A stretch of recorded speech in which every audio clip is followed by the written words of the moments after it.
जय हिंद साथियों, स्टडी लाइकम के इस यूट्यूब चैनल पर एक बार फिर से आपका स्वागत है और मैं हूं सतीश। आज हम लोग पढ़ेंगे शासन के प्रकार के बारे में। पिछले वीडियो में हम लोगों ने राज्य व्यवस्था, संविधान और लोकतंत्र के बारे में एकदम अच्छे से समझा था और आज हम लोग पढ़ेंगे शासन के प्रकार के बारे में, जैसा कि आप यहाँ देख सकते हैं हमने लिख रखा है। तो चलिए स्टार्ट करते हैं। सबसे पहली बात आती है मोनार्की की, मतलब राजतंत्र की।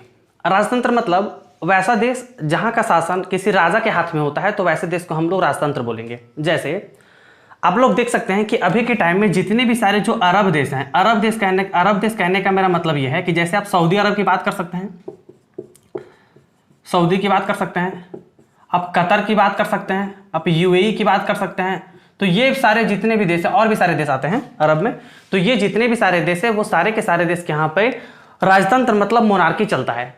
अब हद है भाई साहब, ये कहते हुए तो अजीब लगता है कि बताइए इस मॉडर्न युग में भी कहीं का जो प्रमुख होता है, देश का जो शासन होता है वो कोई राजा करता है, ये तो कितने हद वाली बात है। जैसे जब आप इस्लाम धर्म को बहुत अच्छे से पढ़िएगा ना, तो उसमें से आप लोगों को पता चलेगा कि जिस सभी धर्म का तो अपना अपना एक धार्मिक ग्रंथ होता है। तो जब आप उसके इस्लाम धर्म के जब आप धार्मिक ग्रंथों को पढ़िएगा तो आप उसमें से देखिएगा कि वहां पर धार्मिक ग्रंथों में कहा गया है कि जमहूरियत की सरकार होगी, लेकिन जमहूरियत का मतलब होता है कि लोकतंत्र की सरकार होगी। लेकिन इस्लाम का उदय माना जाता है कि सऊदी अरब या फिर अरब के देशों से हुआ है, लेकिन वहां पर कहा भी गया है कि जमहूरियत की सरकार होगी और वहीं पर जमहूरियत की सरकार नहीं है, मतलब लोकतंत्र नहीं है। तो ये एक अजीब सी बात है। हालांकि हमारा ये कोई उद्देश्य नहीं है कि हम किसी धर्म को क्रिटिसाइज करें।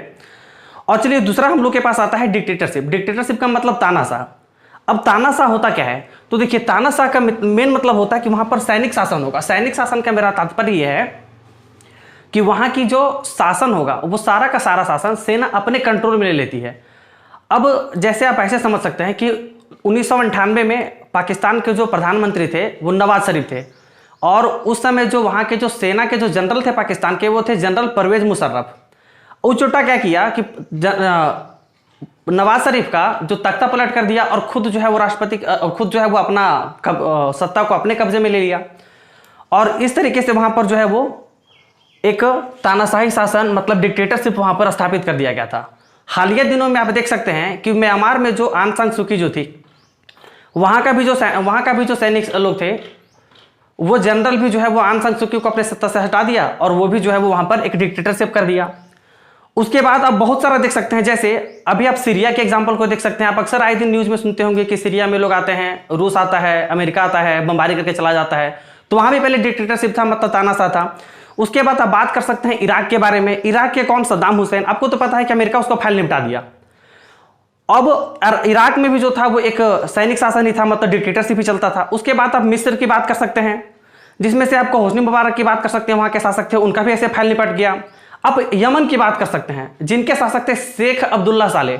अब ये साले क्या किए हैं, ये भी डिक्टेटरशिप में थे, तो इनका भी फाइल निपटा दिया गया।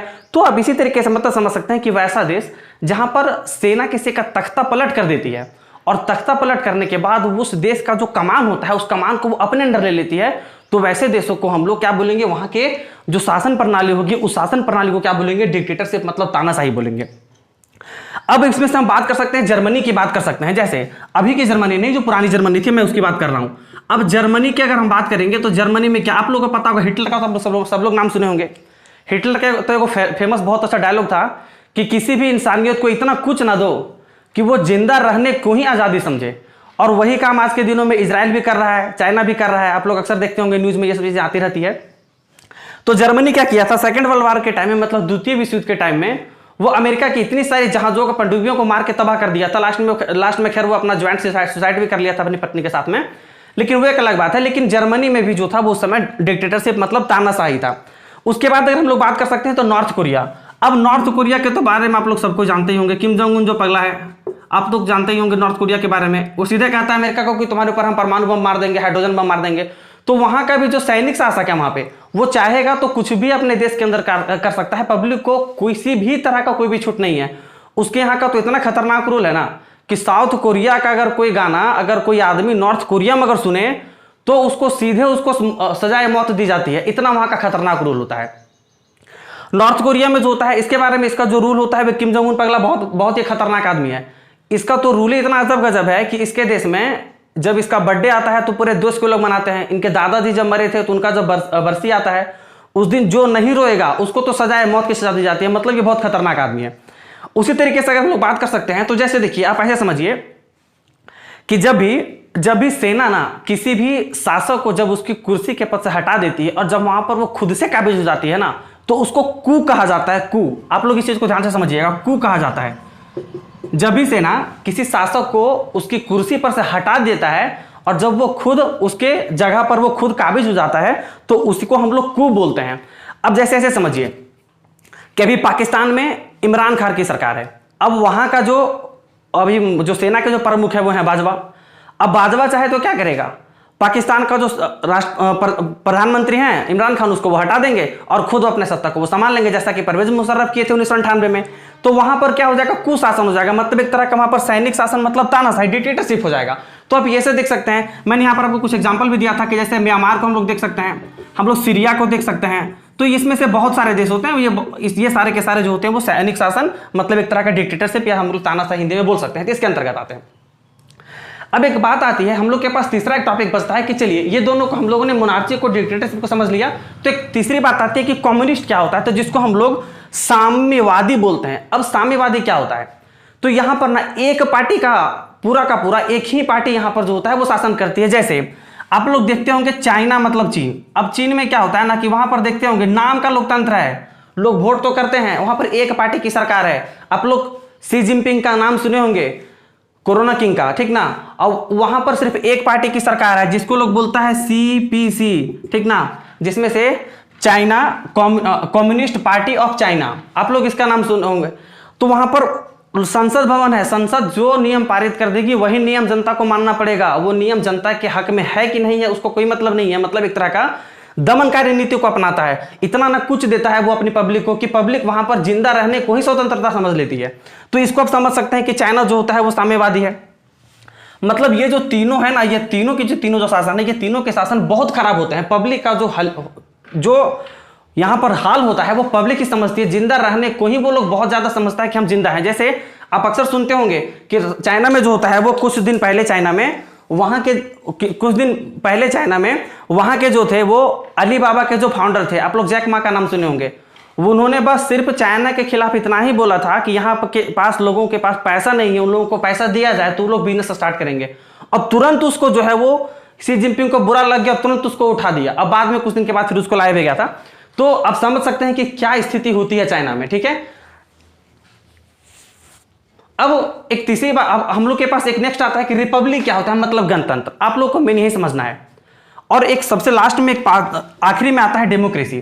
तो देखिए रिपब्लिक किसको बोलते हैं, तो देखिए इसमें रिपब्लिक में ना देश के प्रमुख का चुनाव होता है। आप इसको समझिएगा अच्छे से, रिपब्लिक में किसका चुनाव होता है, तो देश के प्रमुख का चुनाव होता है।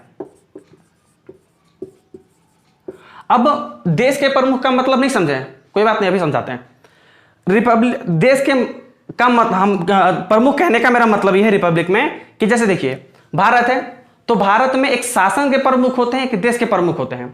तो देश के प्रमुख का मतलब जो राष्ट्रपति हैं अपने रामनाथ कोविंद जी, ठीक ना। मैंने आपको बताया भी था कि भारत में राष्ट्रपति की इज्जत उतनी ही होती है जितने की परिवार में फूफे की। अब देखिए ये देश के प्रमुख है, शासन के प्रमुख नहीं है। अब एक बात ध्यान रखिएगा, यहां पर बहुत बड़ा कंफ्यूजन होता है कि हमारा भारत कौन सा देश है, एक गणतंत्र वाला देश है कि लोकतंत्र वाला देश है, मतलब डेमोक्रेसी है। तो हमारा भारत दोनों तरीके का देश है। जैसे मैं आप लोगों को एक बहुत अच्छे से क्लियर करना चाहता हूं। जैसे आप ऐसे समझिए, आप लोगों ने एकदम छोटा से लेकर के अभी तक आप लोगों ने भारतीय संविधान का जो प्रस्तावना है, जिसको हम लोग इंग्लिश में प्रीएम्बल बोलते हैं, उसको आप लोगों ने पढ़ा होगा। उसमें क्या लिखा है, हम भारत के लोग भारत को एक संपूर्ण प्रभुत्व संपन्न समाजवाद पंथ निरपेक्ष एवं लोकतंत्रात्मक गणराज्य बनाने के लिए, मतलब लोकतंत्र भी है और गणराज्य भी है। तो आप ऐसे समझिए कि हमारे भारत में जो होता है वो देश के प्रमुख का चुनाव होता है। तो देश के प्रमुख का चुनाव कहने का मेरा मतलब यह है कि हमारे भारत में राष्ट्रपति का चुनाव होता है। तो राष्ट्रपति जो होते हैं वो हमारे देश के प्रमुख होते हैं। मतलब इस तरीके से हमारा भारत जो है वो एक गणतंत्र है, मतलब ये एक रिपब्लिक है। चलिए अब एक नेक्स्ट बात आती है कि डेमोक्रेसी मतलब लोकतंत्र। तो लोकतंत्र में क्या होता है कि देश के प्रमुख का चुनाव ना होकर के यहां पर शासन के प्रमुख का चुनाव होता है। शासन के प्रमुख का चुनाव मेरा कहने का मतलब यह है कि हम लोगों के पास यहां पर प्रधानमंत्री का चुनाव हम लोग करते हैं। अब देखिए ऐसे समझिए आप लोग, हम लोग यहां पर जितना भी सारा जो बिल आता है, आप ऐसे समझिए, किसान बिल आया, 3 तलाक वाला बिल आया, जम्मू कश्मीर से धारा 370 को हटाने की बात आई, बालाकोट एयर स्ट्राइक की बात आई, सर्जिकल एयर स्ट्राइक की बात आई। तो जितना भी सारा जो काम होता है वो शासन के प्रमुख को करना होता है, मतलब प्रधानमंत्री को करना होता है। स्कीम लाना हो या कुछ भी करना हो, मतलब सारा का सारा काम जो होता है वो प्रधानमंत्री का होता है। अगर काम अच्छे से करें तो प्रधानमंत्री की नाम होगी, नहीं करें तो गाली भी यही सुनते हैं। तो मतलब आप ऐसे समझिए कि जहां पर किसी देश के प्रमुख का चुनाव होता है तो उसको हम लोग रिपब्लिक मतलब गणतंत्र बोलेंगे, या फिर इसी को हम लोग गणराज्य कह सकते हैं। लेकिन जब जिस देश में शासन के प्रमुख का चुनाव होता है, जो शासन करते हैं, जो मेन शासक होते हैं, तो उसको हम लोग डेमोक्रेसी मतलब लोकतंत्र बोलेंगे। तब तो आप बोलेंगे कि हमारा देश क्या है, तो हमारा देश दोनों है, रिपब्लिक भी है और डेमोक्रेसी भी है, मतलब गणतंत्र भी है और लोकतंत्र भी, एकदम कंफर्म दोनों है। आप एकदम क्लियर रहिए, एकदम दोनों है ये, ठीक है। तो यहां तक आप लोग को समझ में आ गया हो कि प्रधानमंत्री जो होते हैं हमारे देश के शासन के प्रमुख होते हैं, देश के प्रमुख नहीं होते हैं। देश के प्रमुख जो होते हैं वो देश के प्रमुख राष्ट्रपति होते हैं। जैसे आप लोग ऐसे समझिए कि राष्ट्रपति जो होते हैं वो देश के पहले नागरिक होते हैं। आप लोग कई बार सुने भी होंगे, इंडिया का जो फर्स्ट सिटीजनशिप होता है वो हमारे देश के राष्ट्रपति को होता है। तो चलिए अब यहां पर हम लोग कुछ छोटी छोटी चीजों को हम लोग समझते हैं कि डेमोक्रेसी क्या होता है, थोड़ा सा इसको डिटेल में हम लोग देख लेते हैं, ठीक है। तो अब हम लोग थोड़ा सा हम देखते हैं कि लोकतंत्र क्या है एकदम डिटेल में। आप लोग अक्सर सुनते होंगे कि हमारी जो संसदीय व्यवस्था है ना देश की, मतलब भारत की, वो ब्रिटेन से लिया गया है, क्योंकि अंग्रेज लोग हमारे यहां पर आकर के राज करते थे। लेकिन अंग्रेज ने अपने संविधान को, अपने यहाँ की व्यवस्था को किस खूबसूरती से वो समाहित करके बनाया है, उसके बारे में एकदम अच्छे से समझते हैं। देखिए, लोकतंत्र जो होता है ये तो एक अध्यक्षात्मक वाला होता है और एक संसदीय होता है। लेकिन देखिए, ये जो लोकतंत्र होता है ये अप्रत्यक्ष लोकतंत्र होता है। मेरा पीछे वीडियो में मैंने बताया था आप लोगों को कि एक प्रत्यक्ष लोकतंत्र होता है, एक अप्रत्यक्ष लोकतंत्र होता है। तो ये अप्रत्यक्ष लोकतंत्र में होता है।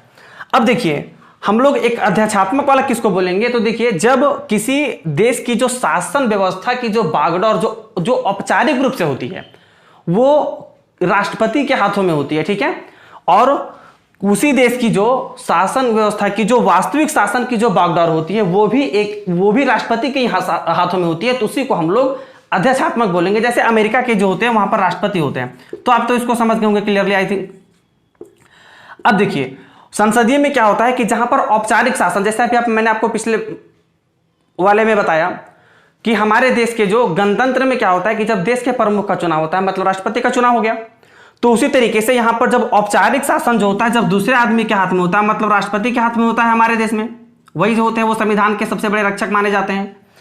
और उसके बाद जो वास्तविक शासन की जो बागडोर होती है, मतलब वास्तविक शासन जो काम करते हैं वो हमारे यहाँ पर प्रधानमंत्री के यहाँ पर होता है। वो प्रधानमंत्री करने का काम करते हैं। काम किए तो ठीक है, नहीं काम किए तो गाली सुनिए पब्लिक से, अगला बार चुनाव भी हार जाइए। तो इस तरीके से अब देखिए, हम लोग देखिए, अक्सर ये कहा जाता है कि हमारे देश की जो सांसद की जो प्रणाली है ना वो ब्रिटेन से अपनाई गई है। तो ब्रिटेन में क्या किया है ना कि वहां पर एक औपचारिक शासन के लिए उसको राष्ट्रपति चाहिए, हम लोग के देश के जैसा। वास्तविक शासन के लिए प्रधानमंत्री चाहिए, हम लोग के देश के जैसा। लेकिन ब्रिटेन इस खूबसूरती के साथ अपने संविधान को वो सजा दिया है ना कि आपको ये यकीन नहीं कर सकते हैं। अब देखिए कैसे सजाया है। जिस तरीके से हम लोग के देश के लिए औपचारिक शासन के लिए राष्ट्रपति होते हैं और वास्तविक शासन के लिए प्रधानमंत्री होते हैं, तो ब्रिटेन भी इसी व्यवस्था को वो फॉलो करता है। लेकिन उसने क्या किया कि वास्तविक शासन के लिए वो भी प्रधानमंत्री का चुनाव करता है, जिस तरीके से हम लोग चुनाव करते हैं। लेकिन जिस तरीके से हम लोग राष्ट्रपति का चुनाव करते हैं उस तरह से वो राष्ट्रपति का चुनाव नहीं करता है। वो क्या किया कि वहां की जो महारानी है ना ब्रिटेन की, उस ब्रिटेन की महारानी को उसने औपचारिक शासन का प्रमुख बना दिया। मतलब आप ये कह सकते हैं कि राजतंत्र के साथ साथ लोकतंत्र भी एक तरीके से जो है वो अभी ब्रिटेन में चल रही है। तो आई होप यहां तक तो आप लोगों को समझ में आ ही गया होगा। अच्छा, आप लोगों को एक बात और जान के ये ताज्जुब होगा कि जो महारानी ब्रिटेन की होती है तो ऑस्ट्रेलिया की भी महारानी वही है। ये क्वेश्चन एक बार बीपीएससी में शायद पूछा था, ठीक है।